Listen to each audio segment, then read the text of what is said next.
Welcome back to The Closer Cut with me, Waseem Mirza, the show where we cut through the noise and get closer to what actually shapes how we lead and work.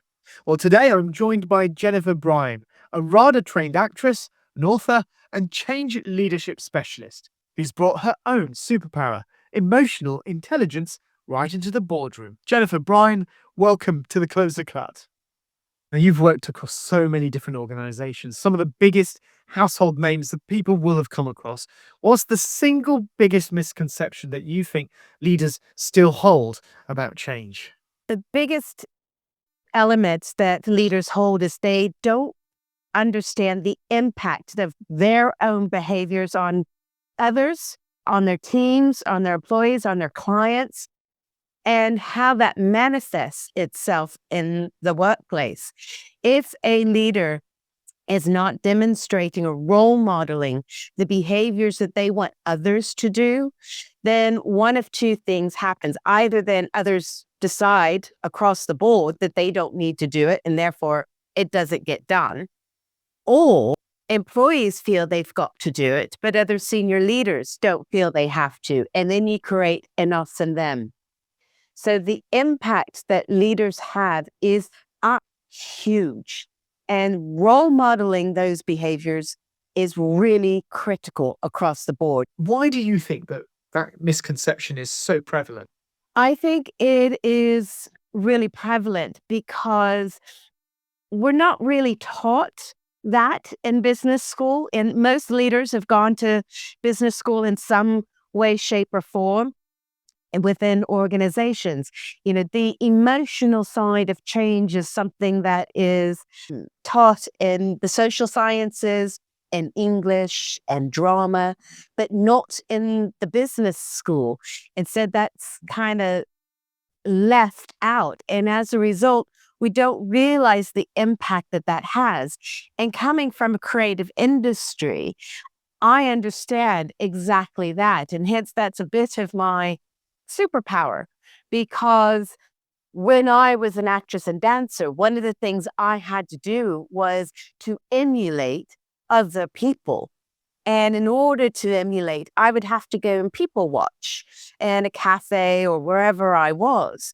And I would need to look at how are people walking? How are they picking up a cup of tea? How are they doing various different things? Because when I needed to emulate them, I needed to not do it as myself, Jennifer Bryan. I needed to do it as they are. And that's a very different set of skills. And hence, as a result, how that manifests in the business is when I walk into a room, I can very quickly start to pick up what might be going on in the undercurrent of that room rather than what's being shown at the surface level. And that is a real key skill that AI can't do.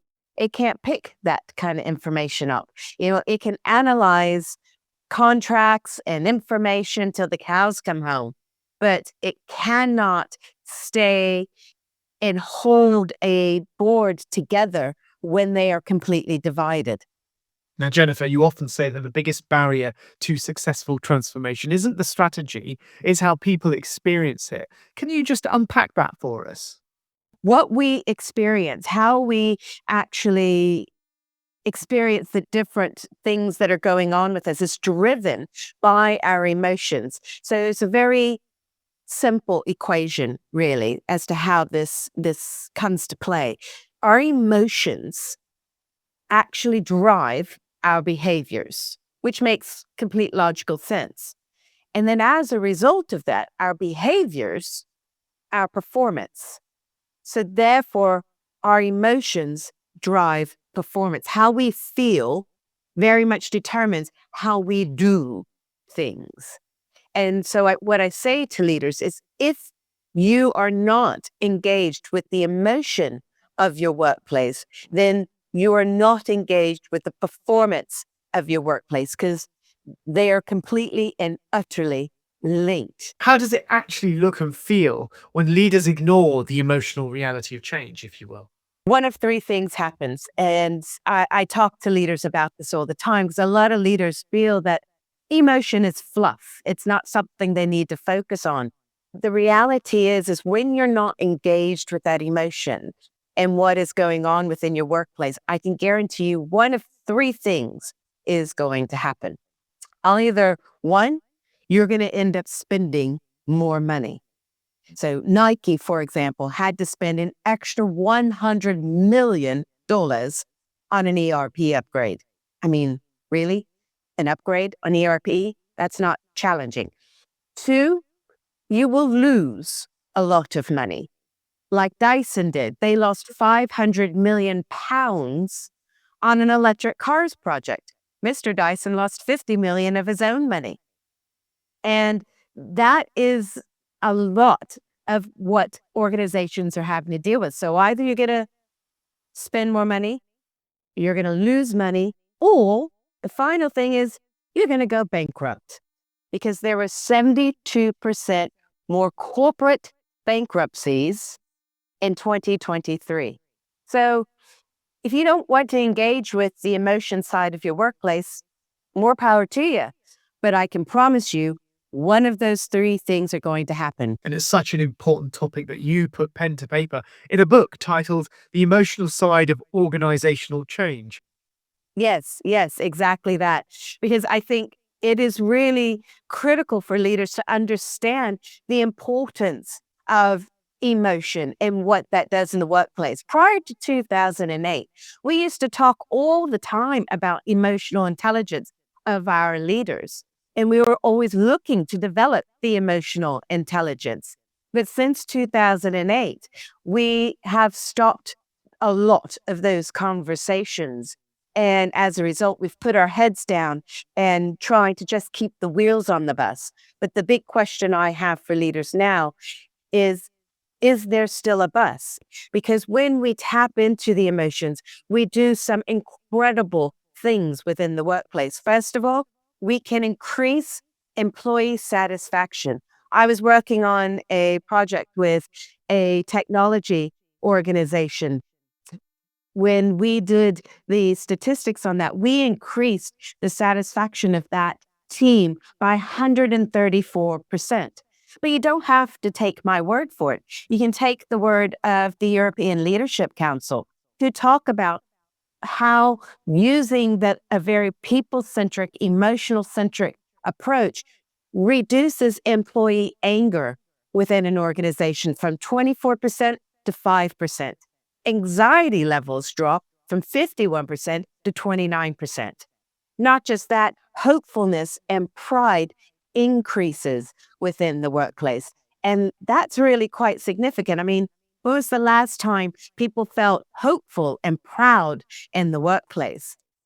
So when you use a very people emotional centric approach, particularly during uncertainty and transformation, you will save money, you will make more money, and you will increase your staff satisfaction. And I just wanted to pick up on one point you made about the anger that some people in organizations can feel when faced with huge change presented by, for example, AI.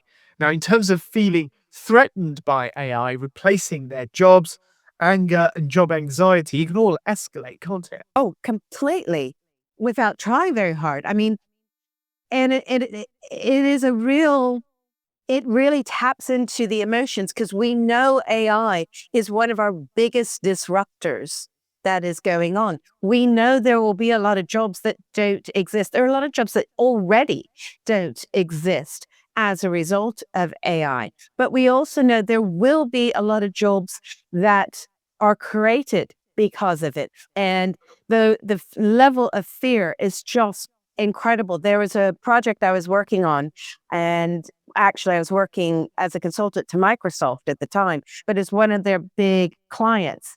And it was a huge technology transformation that they were dealing with that required new devices as well as new software.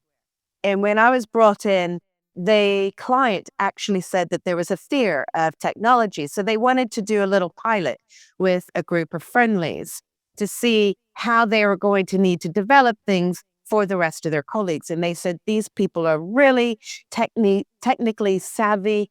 And will be able to give some really good amount of feedback to look at how things are going to happen. So I asked if I could come and observe this particular session. And so when I observed, what I saw was actually not a fear of technology at all.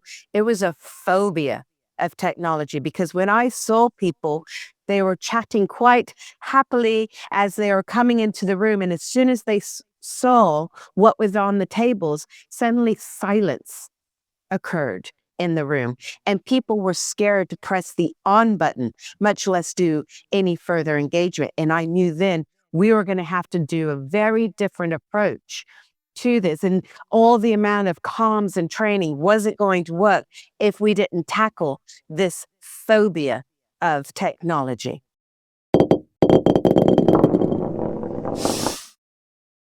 And of course, that resistance to technology isn't a widespread issue among many generations, not least Gen Z, the first generation of digital natives. And one of the things that you created directly to help organizations and leaders handle that change, such as AI, was a particular model, wasn't it? Named after a very personal issue to you. Tell us a little bit about that. Yes, I named it the A/B change model. And I didn't do that because of the alphabet. I actually did that because I decided to name it after my kids. So I have a child, Amelia, a child, B, Blake, and they changed my world.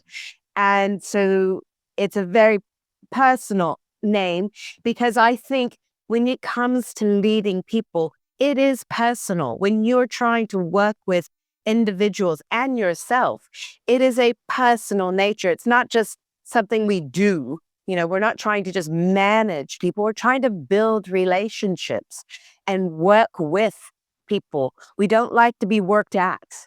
We like to be worked with. And so I think that leadership is personal on that front. And the A/B change model, as a result, takes a very personal approach to leading change. And the big key is to unpick what it is you are trying to do. But once you've unpicked that, then everything else is set out for you as to the type of leadership styles you need to be demonstrating and the change skills in order of importance. But what really personalizes it is the so what that sits behind that.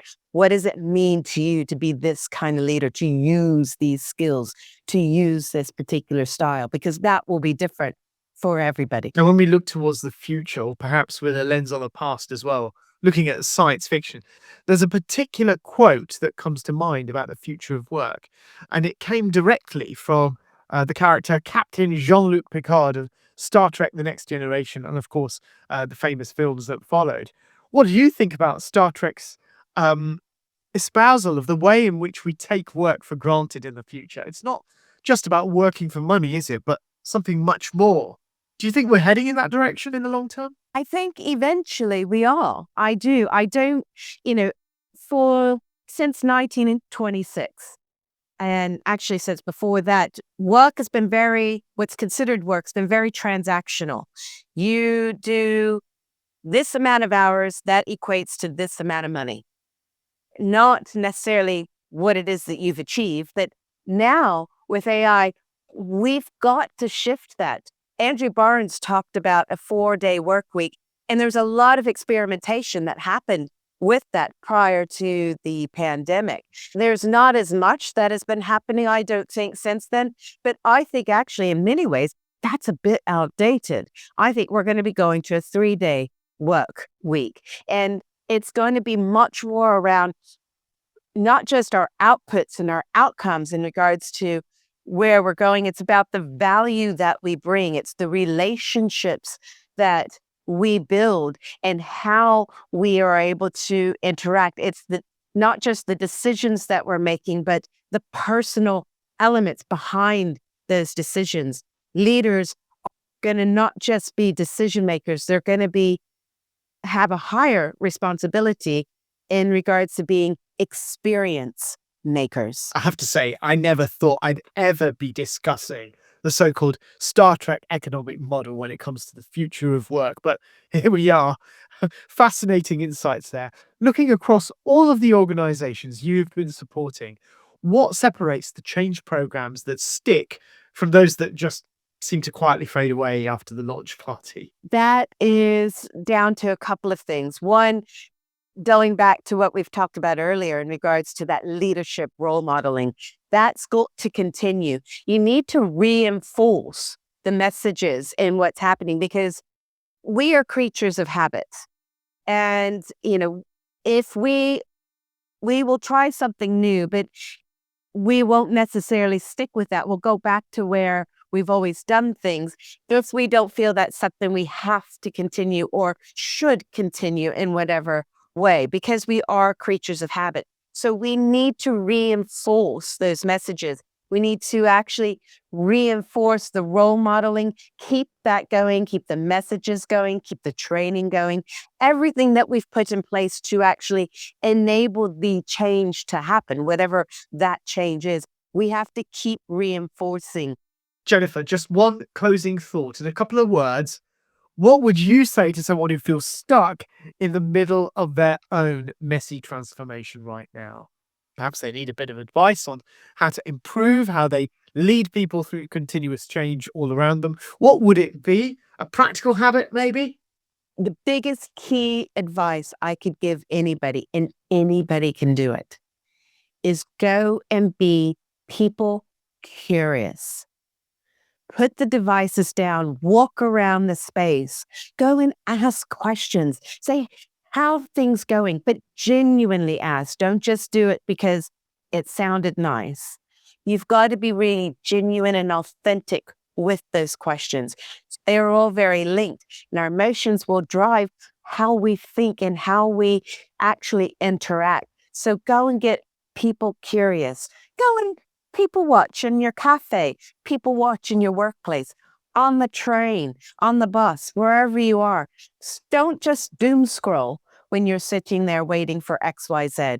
Put the device down and take a look around and see what you can discover. What stories can you create as you're watching people and picking up on various different things? It can be quite fun. Wise words. Jennifer, Bryan, thank you so much for cutting through with such clarity and humanity today. Now, if today's conversation really did strike a chord with you, then you can follow Jennifer, Bryan, at her website. The details are on the screen now, and you can follow her work with AB Change Consultancy. And don't forget, Jennifer is also available to book now via the Closer Speakers Consultancy. All the info on the show notes and on the screen below. Don't forget to like, subscribe, wherever you get your podcasts and YouTube series. Until next time, stay curious, stay human, and keep getting closer to what matters. Bye-bye.